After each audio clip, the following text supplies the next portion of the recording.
Kembali lagi bersama saya di ruang dengar kalian. Dan buat yang baru bergabung, selamat datang. Dan tanpa menunggu terlalu lama, yuk langsung aja kita mulai ceritanya.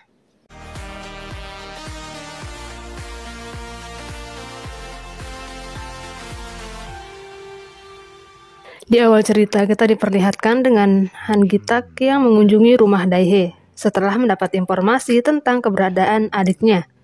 Han Gitak pun memberitahu Kim Yong-so jika adiknya adalah Daehae, istri dari Kim Yong-so. Sontak Kim Yong-so pun kaget. Ya, meskipun dunia itu tidak selebar dan kelor, nyatanya Han Gitak dipertemukan kembali dengan adiknya yang telah lama terpisah. Cerita bergeser ke masa lalu. Han Gitak hendak mengantar adiknya ke suatu tempat. Dalam perjalanan, mereka melihat mobil dan berfoto di sana. Dan di masa sekarang, Han Gitak terus menatap adiknya yang kini sudah menjadi sangat cantik. Daehae sendiri tak mengetahui apapun. Mereka pun makan bersama. Han Gitak hanya mampu menjerit dan memanggil adiknya dalam hati. Han Gitak kemudian menanyakan tentang masa lalu Daehae. Daehae pun bercerita jika ia tak begitu ingat dengan masa lalunya karena pernah mengalami kecelakaan dan juga saat itu ia masih terlalu kecil. Daehae pun bercerita jika dulu ia sangat bekerja keras menjalani hidupnya.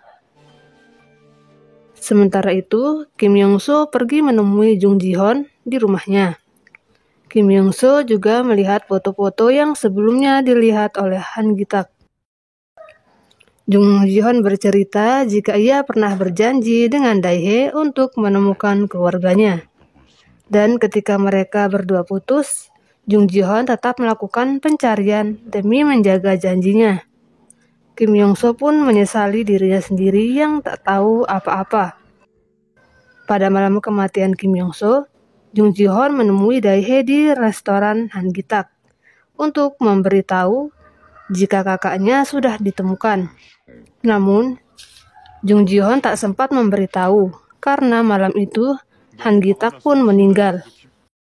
Mendengar cerita Jung Ji-hoon, Kim Yong-so pun memintanya agar tak memberitahu Daehae karena ia sudah begitu terluka dengan kematian suaminya. Di rumah Daehae, Han Gitak pun memeluk sang adik untuk yang pertama kalinya. Dan pulang dari rumah Daehae, di perjalanan Han Gitak dan Kim Yong-so bertemu. Perkelahian di antara mereka berdua pun terjadi karena mereka berdua saling menuduh karena tak bisa menjaga Daehae dengan baik.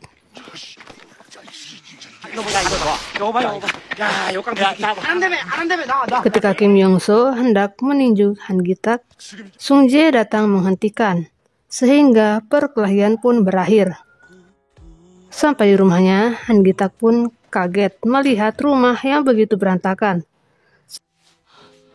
Sedangkan Song Leon di kamarnya sedang sibuk menyatukan foto yang robek akibat ulah Presdirca. Di lain tempat, Daehae tiba-tiba memimpikan masa kecilnya, dan juga sekilas ia melihat wajah Kim Yong-so. Saat di mall, ia pun mendapat kiriman bunga dari Lee Hae-jeon, alias Kim Yong-so. Hari makin siang, Song Leon, Han Gitak, dan Sung Jae mendatangi lokasi pemotretan. Namun lokasi terlihat begitu sepi. Han Gitak segera mencari tahu dan mendapat informasi jika acara pemotretan dibatalkan oleh atasan tanpa alasan. Dan di saat Song Leon sedang sendiri, Na Suk-jul tiba-tiba datang dan mengancam Song Leon. Na Suk-jul juga meneriakinya hingga ia terjatuh ke air. Han Gitak yang melihat pun segera berlari dan menyelamatkan Song Leon.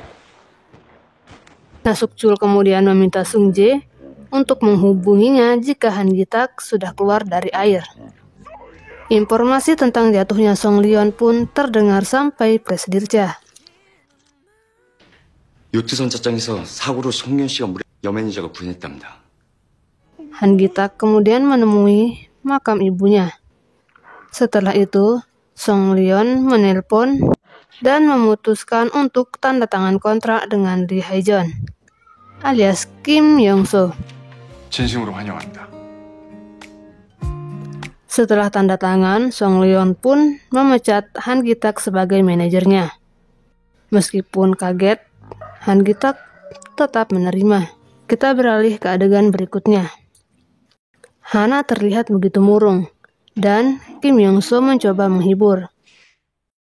Bukannya bahagia, Hana malah meninggalkannya, dan sampai di luar, ia malah bertemu Jung Ji-hoon. Jung Ji-hoon datang berkunjung dan mencoba mendekati Hana, sehingga Kim Yong-so cemburu dan turut mendekatinya lagi. 웃으면서 그러지. 아저씨랑 놀. 재밌었어? 그 표 되게 구하기 어려운 건데. 알고 그러시나 엑소가? 몇 명인데? Pada akhirnya, Kim Yong-so dan Jung Ji-hoon pun menari untuk menghibur Hana. Ketika semuanya sedang menari dalam kebahagiaan, Dae-hye pulang dari pasar.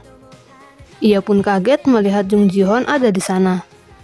Dan sebelum pulang, Jung Ji-hoon mengembalikan sarung tinju Dae-hye dan bertemu Hana di taman. Hana memberi jus pisang kiwi dan setelah meminumnya, mereka berdua pun gatal-gatal. Hana kemudian bertanya tentang alergi buah pada Jung Ji-hoon. Hana juga berkata jika ia sama sekali tak mirip dengan ayahnya maupun kakeknya.